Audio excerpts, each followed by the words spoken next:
নমস্কার, আমি তরুণ ঘোষ। আপনাদের কাছে এখন তো এই ঘটনাটা পুরনো হয়ে গেছে। গতকালকে মাইলস্টোন স্কুলের ওপরে যে বিমান ভেঙে পড়েছে, তারপরে সারা দেশ শোকে মুহ্যমান। সত্যি এতগুলো শিশুর যদি মৃত্যু হয়, অগুন্তি শিশু তাদের মৃত্যু হয়েছে, তাদের পরিবার পরিজনের অনেকের মৃত্যু হয়েছে, শিক্ষকের মৃত্যু হয়েছে। এই মৃত্যু তো কাম্য ছিল না। এখন ঢাকার মতো একটা জনবহুল শহরে এই যে একটা বিমান প্রশিক্ষণ কেন্দ্র থাকা, এবং সেখানে একটি পুরনো বিমান, মানে একে বলা যায় প্রস্তর যুগের বিমান, একে উড়ন্ত কফিন বলা যায়।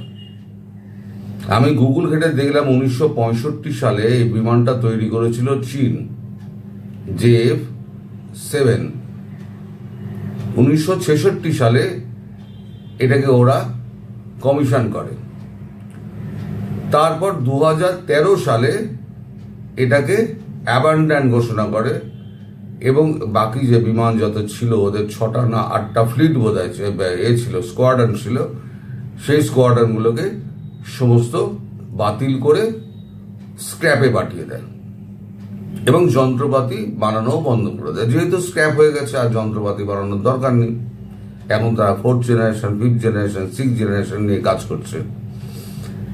এই বিমান এত বছর ধরে চলছে, এবং সেই বিমান নিয়ে একটা মহড়া চলছিল। মহড়া বলতে কি, একটা প্রশিক্ষণ চলছিল। যদিও ISPR জানিয়েছে এটা প্রশিক্ষণ বিমান নয়, এটা যুদ্ধ বিমান।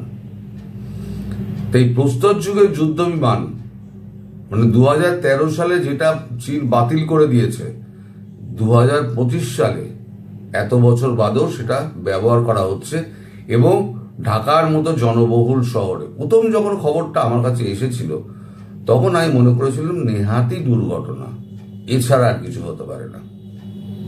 তারপর যখন পরের পর খবর আসতে শুরু করলো, সবাই একটা আশঙ্কা প্রকাশ করতে শুরু করলো, তখন আমার মনে হলো যে না, একটা খোঁজ খবর নেওয়া দরকার। আমি আগে রয়ে কাজ করতেন এরকম 2-4 জন অফিসার আছেন, যেমন আমি কর্নেল RSN সিং, যিনি রয়ে আগে কাজ করতেন, এবং লেফটেন্যান্ট জেনারেল রাজীব নারায়ণ, তাদের সঙ্গে আমি কথাবার্তা বললাম। কথাবার্তা বলে আমি যেটা বুঝলাম সেটা হচ্ছে, এটা ইউনুসের একটা মেটিকুলাস ডিজাইন। আমি বললাম কিরকম মেটিকুলাস ডিজাইন? ওনারা যেটা বললেন যে দুজনের কথা কিন্তু এক। আমি আলাদা আলাদা ভাবে ফোন করছি, কিন্তু দুজনের কথা বিভিন্ন সময় কিন্তু এক, মানে ইঙ্গিতটা এক।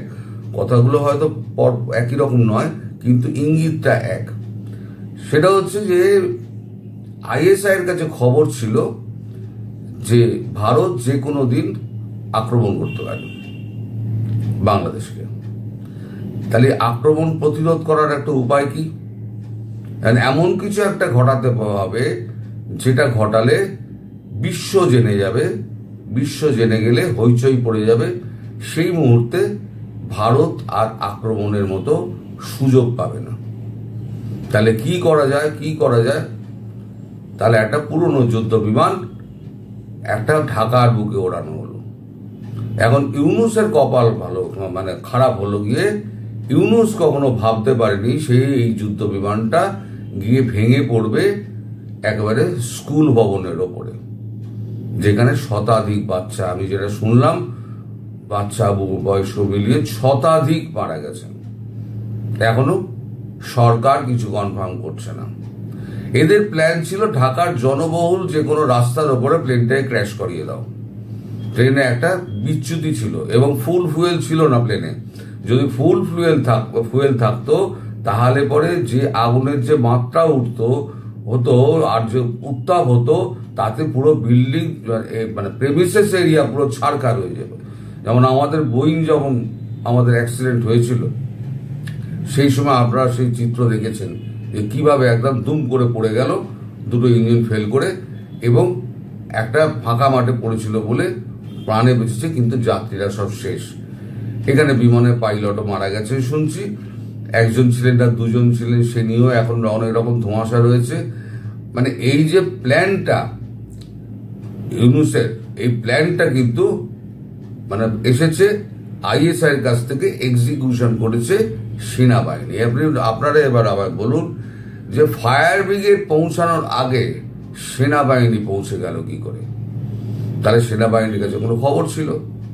এবং সেনাবাহিনী পৌঁছে গিয়ে সমস্ত ব্যারিকেড করে ফেলে সেনাবাহিনী কাউকে কোনো কথা বলতে দিচ্ছে না, সমস্ত রকম মানে মিডিয়াকে অবরুদ্ধ করে রাখা হয়েছে, প্যারেন্টসদের কথা বলতে দিচ্ছে না, কাউকে ঢুকতে দিচ্ছে না, মাস্টারদের ধরে মারছে, ছাত্রদের ধরে মারছে। মানে এত লুকোচাপার কি আছে? যে কোনো দেশে বিমান দুর্ঘটনা যদি হয়, দুর্ঘটনা বলা যায় না, দুর্ঘটনা বলে হয় না, দুর্ঘটনা কখন হবে কেউ জানে না। তো এত যখন ভয় কেন? ভয়টা হচ্ছে যে মৃতের ফিগার যাতে জনসমক্ষে না এসে যায়। একই তো ইউনূস তো প্যাচে পড়ে গেছে, এখন রিভার্স হয়ে গেছে, খেলাটা রিভার্স হয়ে গেছে, পুরো জাতি এখন ইউনূসের পিছনে পড়ে গেছে। সেটা দলমত নির্বিশেষে জাতি একেবারে ইউনূসের পেছনে পড়ে, হাত দিয়ে পেছনে পড়ে গেছে। এবং এনসিপি মুখে কিছু না বললেও এনসিপি কিন্তু ভেতরে ভেতরে ভেতরে ভেতরে ক্ষুব্ধ যে জিনিসটা করা হয়েছে, মানে বাচ্চাদের ওপরে। যদি এটা মানে ঢাকার রাজপথে, জনবহুল রাজপথে যদি ঘটতো তাহলে এই মৃতের সংখ্যা কিন্তু কয়েক হাজার হতো, যেটা ইউনূসের প্ল্যান ছিল।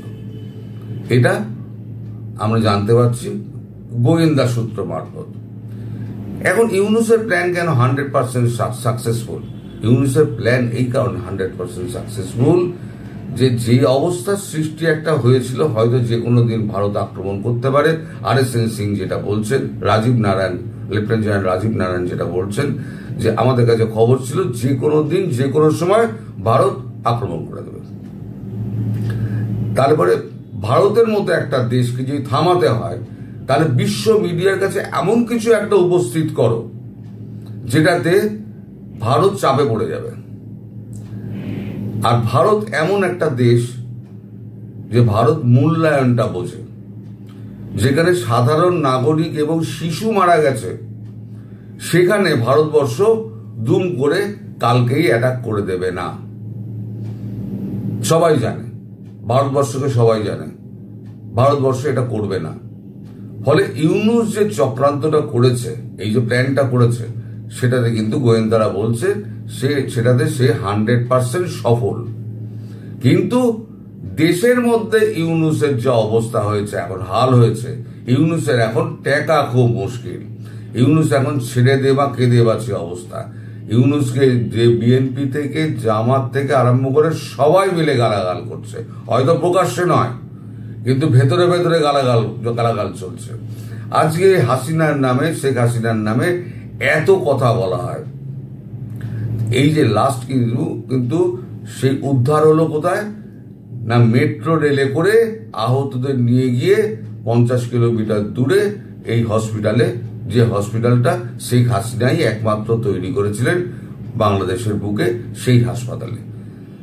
তাহলে মেট্রো রেলও শেখ হাসিনার তৈরি, হাসপাতালও শেখ হাসিনার তৈরি।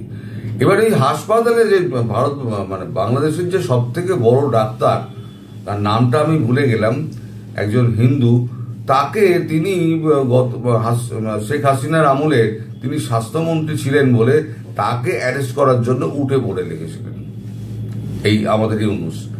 এখন এই পরিবর্তিত অবস্থায় তাকে পিছিয়ে যেতে হয়েছে, কারণ এত প্রতিযোগিতার ডাক্তার আমাদের মানে বাংলাদেশে পাওয়া খুব মুশকিল। এবং তিনি একমাত্র সহায় যিনি এই বিপদ থেকে বাংলাদেশের মানুষকে বাঁচাতে পারেন, মানে যতগুলো প্রাণ বাঁচানো যায় তিনিই একমাত্র পারেন এই অবস্থা থেকে উদ্ধার করতে। প্রচুর এখনো তো মারা গিয়েছে, কত সঠিক সংখ্যা জানা যাচ্ছে না।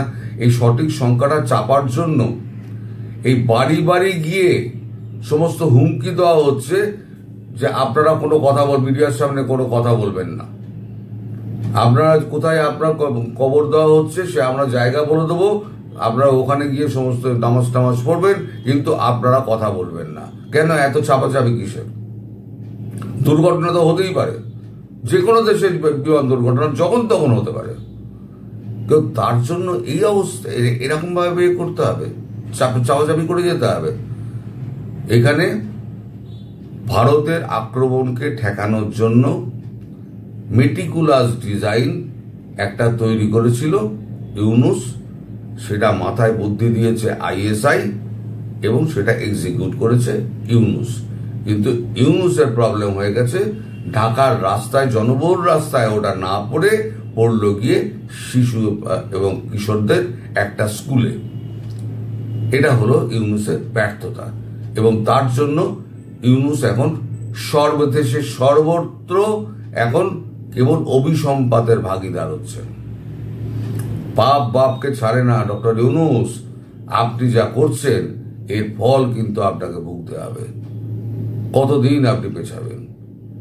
তবে ভারতবর্ষ তার প্ল্যান কিছুটা পিছিয়ে দিল, এটা বলা বাহুল্য, এর মধ্যে কোনো সংশয় নেই। ইউনুস এখানে 100% সফল। সবাই ভালো থাকবেন, সুস্থ থাকবেন এবং সাবধানে থাকবেন। নমস্কার।